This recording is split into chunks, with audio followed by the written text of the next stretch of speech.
Good morning, brothers and sisters in Christ. We are blessed today for having the miraculous image of San Vicente Ferrer here in our parish.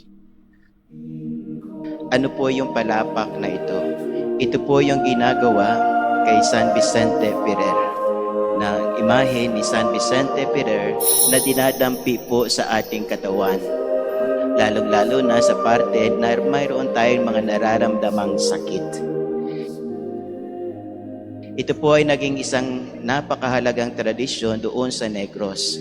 Kaya po yung simbahan natin doon sa Nicolas de Tolentino Parish at Diocesan Shrine of San Vicente Ferrer ay dinarayon ng napakaraming tao, lalong-lalo na po kung araw ng first Friday of the month. Kapag first Friday of the year pa nga po, alas 4 pa lang na umaga, nagmimisa na kami dahil sa napakaraming tao na nagpupunta doon para sa devotion na ito kay San Vicente Ferrer. At bakit nga po ba napakaraming tao ang nagpupunta doon? Dahil na rin po sa himala na kanilang natanggap sa pamamagitan ng imahe na ito ni San Vicente Ferrer. Isang instrumento ng ating Panginoon para sa ating kagalingan. Kaya po, as I said, we are blessed na nadalaw tayo dito ng miraculous image na ito ni San Vicente Ferrer. At ngayon nga po, high mass tayo dahil na rin sa pagbisita na ito ng imahe ni San Vicente Ferrer.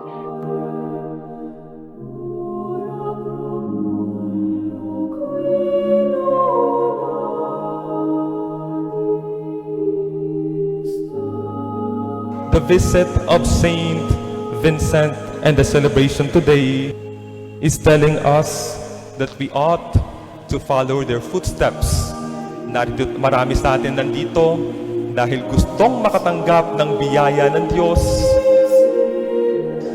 gustong makatanggap ng pagpapala at kagalingan sa kanilang mga sakit. We are hoping that through the intercession of this miraculous saint, we will be healed, we will be granted all our petitions. Pero mga kapatid ko kay Kristo, the real healing does not only stop in our physical healing. Laging sinasabi ng Panginoon tuwing nagpapagaling siya, anong sinasabi niya? Your sins have been forgiven. Your sins are forgiven. Go! Your sins are forgiven. Dahil kaakibat ng paggaling ng ating katawan ay ang paggaling ng ating kaluluwa.